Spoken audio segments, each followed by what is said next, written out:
All right, so the Phoenix Suns actually were able to make a trade. A team with basically no trade assets uses the very limited assets they do have and are able to find a way to add Nick Richards to the lineup. A guy, Nick Richards, who was, I think, targeted by multiple big man needy teams that wanted to upgrade their big men. And I feel like this is a pretty decent trade, all things considered. Josh Okogie, who was not a huge piece of this team, and 3 second-round picks for Nick Richards and a second. This very much spells the end of Jusuf Nurkic in Denver or in Phoenix, which makes total sense. He's been a disaster. And I think it'll basically be probably Nick Richards and Oso Ighodaro at this point getting the vast majority of center minutes for the Suns. The Nurkic Plumlee experiment clearly has not worked. Neither of those players have been good, especially Nurkic. And this is a trade that does, I think, give the Suns a much more reliable big man, a much better lob threat around the rim, a guy you can count on a bit defensively as a good shot blocker, high level rebounder.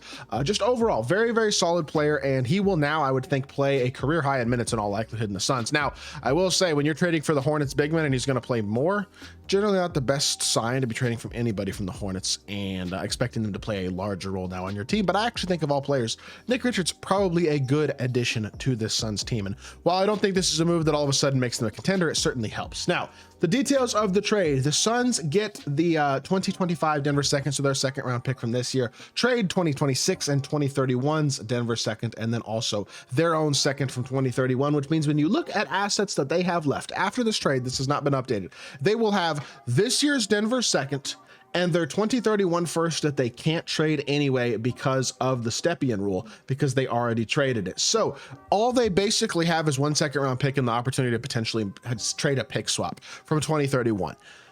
Clearly, I mean, literally no assets whatsoever. Like, this team is completely assetless at this point, pretty much. But if you were going to make a move around the margins, Nick Richards is a good move to make because it does solve that center rotation issue that looked like it was one of the biggest issues for Charlotte this year. For the season, Nick Richards is averaging 9 and 7.5, only 56% from the field this year. But like Shams' tweet said, he shot 65% from the field on average over the past 4 seasons.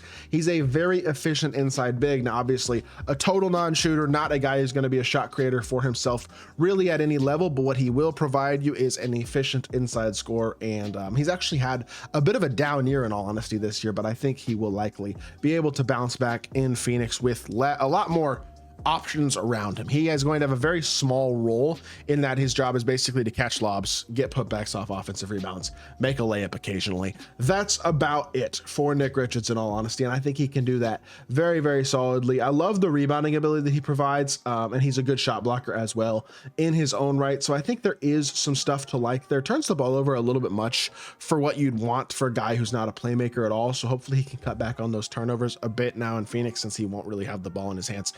Really, I mean, less than ever. His usage rate is decently up this season, actually. If you look at that, let me go down to the advanced stats real quickly. His usage, which is obviously still low, is definitely heightened this year, up to about 18%. So I think with the Suns, that'll go down to 13-14% or so, and his role is going to be very, very defined. It's going to be dunk the ball around the rim, get rebounds, play defense, protect the rim, and that's about it. But that's exactly what the Suns need at the center position. He's the type of player that I think has the potential to stabilize a Suns team that really, I mean, number one, they've been poor defensively this season. They're 22nd in the league defensively with their defensive rating at 115.2, and then offensively also not great, a 113.7 there, a negative 1.5 net rating that puts them towards the bottom 10 in the league at the 12th worst net rating in basketball. This is a trade that upgrades one of their biggest flaws, which is obviously that center position. Nurkic has legitimately been, he's played most of the minutes at center for this team this season. I mean, it's been him, Plumlee, and Oso Ighodaro.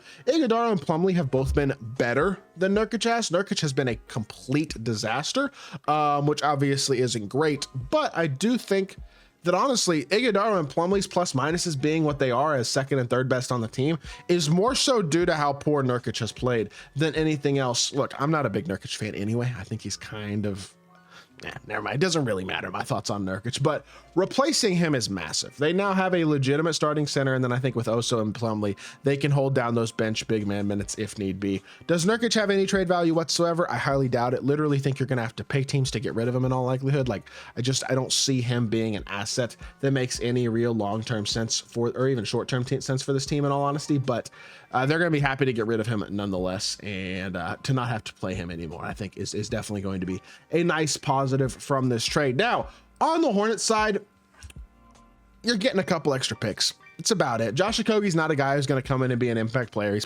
He might play rotational minutes on the Hornets, but this is a team that is terrible and clearly is in tank mode. There's no doubt about that. And realistically, this move does nothing to make them any better. It makes them worse, but they add a couple of draft picks, a couple second round picks into the stable of assets as well. So it's not a bad trade for the Hornets. Now, I don't think they were getting a first round pick for Nick Richards. So at the end of the day, profiting a couple second round picks could be worse. And in all honesty, I do think they got the better end of the picks as well. The 26 Denver and 2031 Denver's picks could easily be worse picks, or higher picks, I should say, because of a worse team than this 2025 Denver pick, which looks like it's still going to be good. But Denver is in a bit of a financial situation for the future as Jokic gets older, as Jamal Murray gets older, guys like that.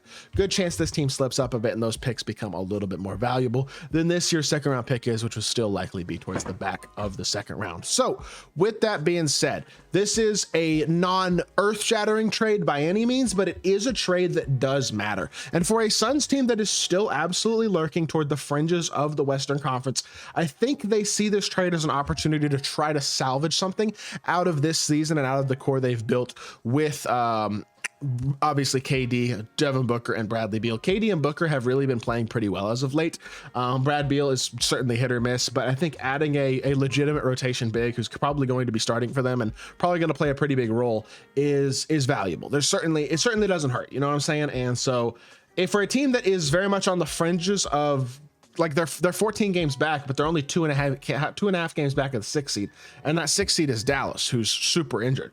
The Clippers, Kawhi came back and then left again, and understandably so with the fires in LA. I can't really blame him for that. I think there's a lot of NBA fans that might blame him for that. I don't. He went to go help his family with something that's catastrophic. But there is an opportunity for the Suns, if they can figure out a way to get things together, to start to improve upon their season. And it just has to happen now. And I think they understand that. And this is a team that just doesn't have a lot of assets. They're 4-6 in their last 10 games. It was a little bit worse than that before these last few games. They've started to win a couple games and at least play a little bit better over these last 5 games or so. But I think this, if nothing else, this trade gives you a little bit more depth at one of the positions that I think was most important, probably the position that was most important to find a way to upgrade it for this team. And you know what? Maybe Nick Richards will be the type of guy who can prove to be a bit more of a centerpiece in the middle, and the type of piece that the Suns can build around, not build around, but build with, and can complement KD and Booker and Beal and guys like that at a high level, improve their offense, improve their defense, make this team look better, and potentially put them back on the path toward contention. Now, I am of the opinion still that this is nothing more than maybe a slight improvement. Realistically, the Suns, in my opinion, don't have a serious path to contention. And if I was the Suns, I'd be rebuilding. I would be trading Devin Booker. I'd be trading Kevin Durant and getting every single draft asset you possibly can to try to build for the future, because this team is not going to win anything, in my opinion. But that's not the way these front offices think, and I can't blame them. So if you're going to make a trade, at least I think this is probably one of the better trades that they could have made with the assets they have left. The problem is this again leaves them with no assets. They have 1 second round pick, 1 pick swap. That's it. This is what the Suns team is going to look like. We'll see if it's any good. With that being said, that's going to do it for this video. Hope y'all did enjoy. If you did, make sure you hit that like button, leave a comment, and subscribe. I'll be back with more NBA content very, very soon, and I appreciate y'all. Peace.